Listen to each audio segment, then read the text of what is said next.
The Bank of England has issued a new financial stability report, which they do every quarter or so. And this one is important because it says one overwhelming thing, which is that the risk environment around the UK economy has deteriorated. 3 weeks ago, the central bank released a report that barely registered in the headlines. It passed quietly, discussed briefly by specialists, and then disappeared from public attention. Yet buried within its 57 pages of technical language was a warning so serious that it deserved front-page coverage. When I first read it, I had to stop and reread several passages to ensure I was interpreting them correctly. The report warned that the financial system is vulnerable to severe stress. It highlighted elevated household debt levels, emerging distress in commercial property markets, and the possibility that multiple risks could materialize at the same time. This was not speculation from a private analyst or a sensational media outlet. This was the institution tasked with safeguarding financial stability, speaking in its most cautious, legally calibrated language, and signaling deep concern. Central banks do not publish warnings like this casually.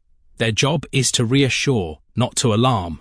When they issue such statements, it is because they see problems forming that may soon move beyond their control. By the end of this analysis, it becomes clear why the risks described are far more serious than the careful wording suggests, and why individuals must act before these risks become realities. To understand this message, one must first understand how central banks communicate. They do not speak plainly. They use deliberately restrained language designed to warn without triggering panic. When a central bank says the system is vulnerable to severe stress, it means there are multiple plausible paths to failure and no certainty they can block them. When it says risks could materialize simultaneously, it means several things could break at once, overwhelming the system's defenses. When it says household debt warrants close monitoring, it means many households are stretched to the limit and vulnerable to default if conditions worsen. This is institutional caution at its most revealing. Central banks cannot say we expect a crash, because doing so might cause one. Instead, they speak of vulnerabilities. In central bank language, vulnerability is another word for fear. The first warning concerns household debt. Officially, the report refers to elevated debt-to-income ratios and reduced payment buffers for mortgaged households. Translated into plain language, this means households are dangerously overleveraged. Debt relative to income is near record highs. Millions of families now spend 40 to 50% of their take-home pay on housing costs alone. The rise in interest rates has turned manageable mortgages into crushing burdens. Over the past 2 years, roughly 2 million households have had to remortgage, moving from ultra-low rates near 2% to rates of 5 or 6%. In many cases, monthly payments have doubled, from £800 to £1,600. That is nearly £10,000 a year in additional costs. Most of these households have survived only by cutting everything else. Savings have disappeared. Discretionary spending has vanished. Many are now living month to month, one unexpected expense away from missing a payment. Worse still, another 1.5 million households will need to remortgage over the next 18 months. They face the same shock. Some will manage, many will not. The central bank is warning that if even 10 to 15% of these households fall into arrears, the effects will ripple through the entire banking system. Mortgage losses force banks to tighten lending. Credit becomes scarce, economic activity slows, job losses rise. Defaults increase further. This is how financial stress turns into a self-reinforcing downward spiral. The second warning concerns commercial property. The report speaks cautiously about valuation adjustments and pressures related to new working patterns. In reality, commercial real estate is under severe strain. Remote and hybrid work have permanently reduced demand for office space. Buildings once valued at £20 million may now be worth £12 million or less. This matters because banks lent against those old valuations. A loan that once seemed safe is now underwater. Multiply this across the commercial property sector, and banks are holding vast portfolios of loans secured against assets worth less than the debt attached to them. As rental income falls and owners default, banks face direct losses. The central bank is warning that these losses could be large enough to erode capital buffers, a serious threat to financial stability. The third warning concerns international exposure. The report references elevated global debt and potential spillover effects from overseas developments. This is central bank shorthand for contagion risk.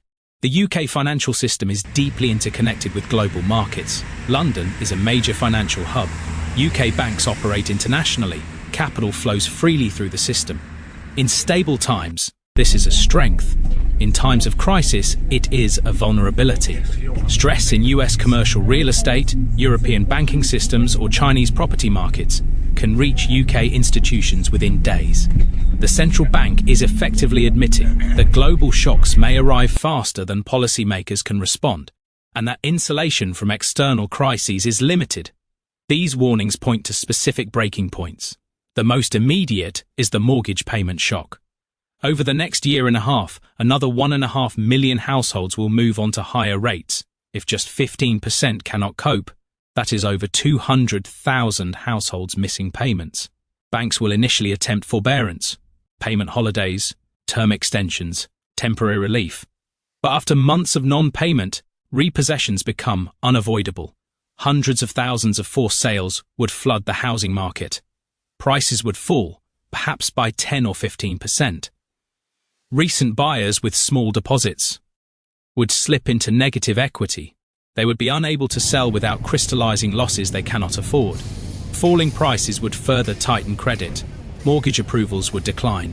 Demand would weaken. Prices would fall again. Defaults would rise further.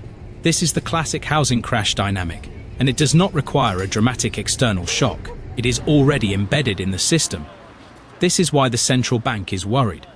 Not because a crisis is inevitable, but because the conditions for one are already in place. And when institutions tasked with preventing collapse begin to warn so carefully, it is not pessimism, it is preparation. Central banks publish these warnings when they can see problems forming that may soon outrun their ability to manage them. The question is not whether the risks are real. The question is whether individuals will read between the lines before the language of caution turns into the language of crisis. The second breaking point is the commercial property cascade. This scenario unfolds gradually, then suddenly. Commercial property values continue to decline as demand for office space remains structurally lower. Rental income stays depressed. Property owners discover that at current rental levels, their buildings no longer generate enough cash flow to service existing loans. As pressures mount, some owners stop trying to hold on. They hand the keys back to banks and default.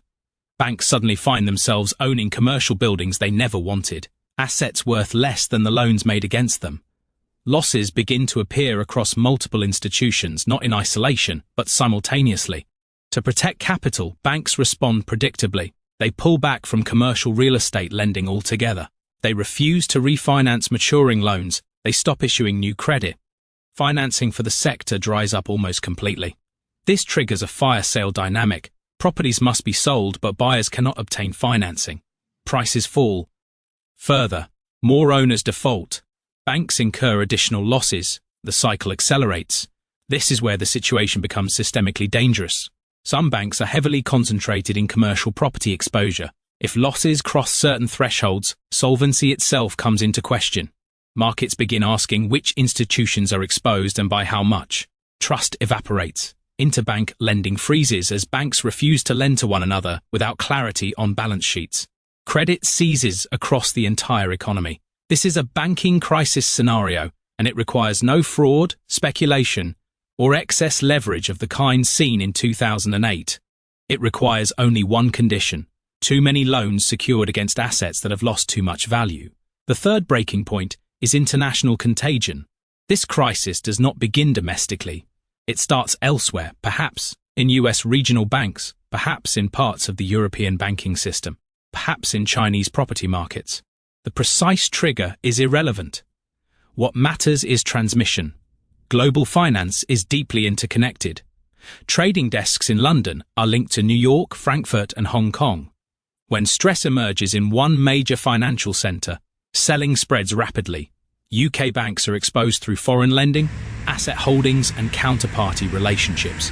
When overseas positions weaken, UK institutions feel the strain immediately.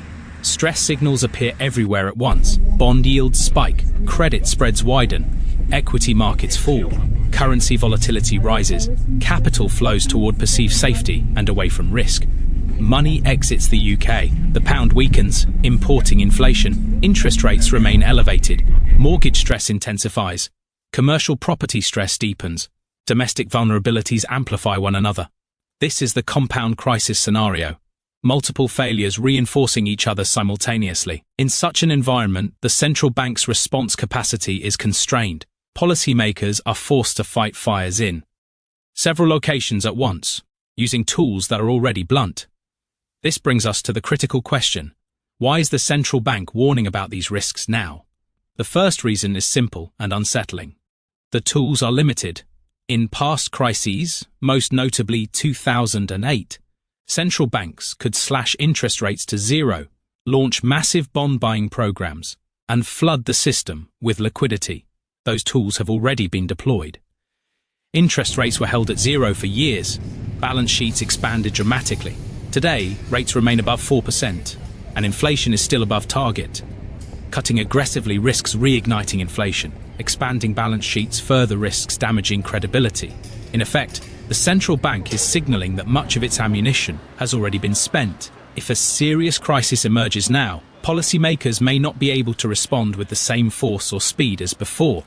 This is not stated directly, but it is unmistakably implied. The second reason is the clustering of risks. This is not a single isolated problem. Mortgage refinancing shocks are unfolding over the next 18 months. Commercial property stress is ongoing and worsening. International vulnerabilities are elevated. Inflation remains stubborn. Economic growth is weak. Any one of these might be manageable in isolation. Together, they create the conditions for a compound crisis. Central banks explicitly model such scenarios. They run stress tests in which several shocks occur at once. In some of these simulations, outcomes deteriorate rapidly. By publishing these warnings, the central bank is signaling that the probability of multiple failures occurring simultaneously is higher than normal. The third reason is preparation time. Building resilience does not happen overnight. Banks need time to raise capital. Households need time to reduce debt and build savings. Businesses need time to strengthen balance sheets. By warning now, well before a crisis becomes obvious, the central bank is offering runway. The message is subtle but clear.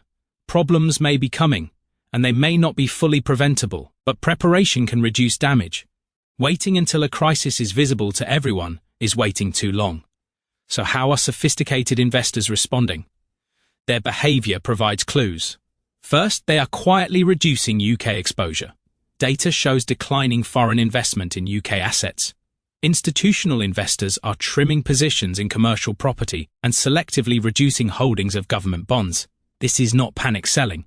It is calculated risk management. Positions are being adjusted to levels where potential losses remain survivable. Second, they are increasing cash holdings. Many fund managers are holding 10 to 15% in cash or cash equivalents. In periods of stress, liquidity is power. Cash provides flexibility. It allows investors to avoid forced selling and to take advantage of distressed opportunities when prices reset.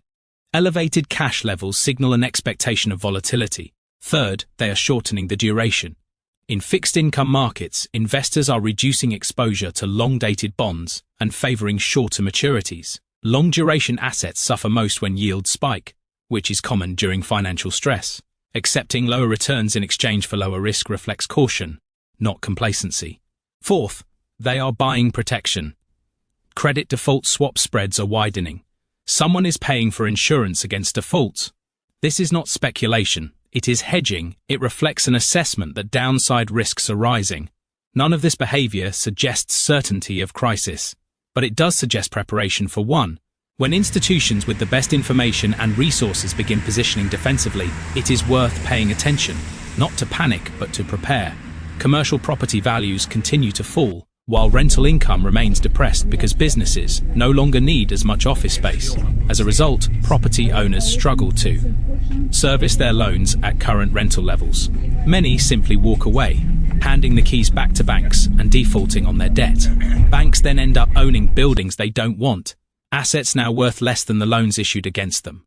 This forces banks to take significant losses across multiple institutions. To preserve capital, banks pull back sharply from commercial real estate lending. They stop refinancing maturing loans and refuse new financing altogether. With credit completely dried up, the sector enters a fire sale dynamic. Properties must be sold, but buyers cannot access financing. Prices collapse further, triggering more defaults and more bank losses. The cycle accelerates. This is where the risk becomes systemic. Some banks are heavily concentrated in commercial property lending. If losses grow large enough, their solvency is threatened. Fear spreads over which banks are exposed, interbank lending freezes, and trust disappears. Credit across the entire economy seizes up. This is a full banking crisis scenario, one that doesn't require fraud or reckless gambling, just loans secured against assets that have lost too much value. The next risk doesn't even need to start in the UK. It could begin with US regional banks, European financial institutions, or Chinese property developers. The source doesn't matter. What matters is how quickly stress spreads in a globally connected system. London trading desks are tied to New York, Frankfurt, and Hong Kong. When selling begins in one market, it spreads everywhere. UK banks have international exposure through foreign loans, assets, and counterparty relationships. When those positions come under pressure, UK banks feel the impact immediately. Stress indicators light up simultaneously. Bond yields spike, credit spreads widen, equity markets fall, currency volatility surges, capital flees to safety, exiting riskier markets like the UK. The pound weakens, pushing inflation higher, forcing interest rates to stay elevated. That worsens mortgage stress, commercial property stress, and domestic economic pressure. This creates a compound crisis, multiple failures reinforcing each other. Central banks struggle because they are fighting fires on several fronts with limited tools. The first reason is simple. Their tools are limited.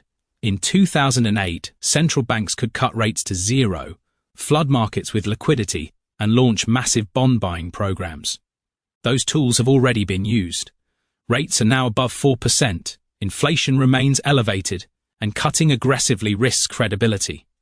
Balance sheets are already bloated, making further bond buying politically and economically dangerous. By warning publicly, central banks are effectively saying, "We see risks building, but our ability to respond is weaker than before." That is a deeply concerning message. The second reason is risk clustering. Mortgage refinancing shocks, commercial property stress, international instability, elevated inflation, and weak growth are all converging within the same time frame. Any one of these might be manageable alone, but together they create the possibility of severe systemic stress. Central bank stress tests show that when multiple risks materialize at once, outcomes become extreme. The third reason is time. Building resilience takes months or years. By issuing warnings now, 12 to 24 months in advance, central banks are giving banks, households, and businesses time to prepare, reduce leverage, raise capital, build savings, and strengthen balance sheets. Professional investors are already responding. First, they are reducing exposure to UK assets. Data shows declining foreign investment in UK commercial property and government bonds. This isn't panic selling, it's calculated risk management. Second, they are increasing cash holdings. Many funds are holding 10 to 15% in cash to maintain flexibility and seize opportunities if markets dislocate. Cash provides survival and optionality during crises. Third, they are shortening bond duration. Long-dated bonds are more vulnerable to yield spikes during stress, so investors are shifting towards shorter maturities, accepting lower returns in exchange for reduced risk. Fourth, they are buying protection. Rising credit default swap activity signals that institutions expect higher default risk and are willing to pay insurance premiums to hedge against it. Start by building maximum emergency savings. If you don't have at least 6 months of expenses in accessible cash, make this your top priority. In crisis, liquidity is survival. Next, minimize variable rate debt. Variable mortgages, credit cards, and personal loans become dangerous when rates spike. Fixed rates provide certainty and protection, even if they look expensive today. Diversify beyond UK assets. If most of your wealth is tied to the UK economy, you're exposed to exactly the risks being warned about. Global diversification spreads that risk. Stress test your finances honestly. Ask what happens if you lose your job, if mortgage payments rise sharply, if property values fall, or if markets drop 30%. Identify weaknesses now when you can still fix them. Consider income diversification. Relying on a single employer or sector increases vulnerability. Even a modest secondary income stream provides resilience. Finally, stay liquid and flexible. Avoid locking all your capital into illiquid assets. In uncertain times, flexibility is more valuable than marginally higher returns. No one can predict the exact moment a crisis occurs. What we know is that risks are elevated from now through late 2026. Mortgage resets, property stress, and global vulnerabilities are already in motion. Central banks do not issue public warnings lightly. When they do, it means they believe probabilities, not certainties, have shifted meaningfully upward. These warnings are not for entertainment. They are signals. The smart money is already responding. The only question left is whether you prepare while there is still time, or wait until preparation is no longer possible. Stay alert, stay prepared.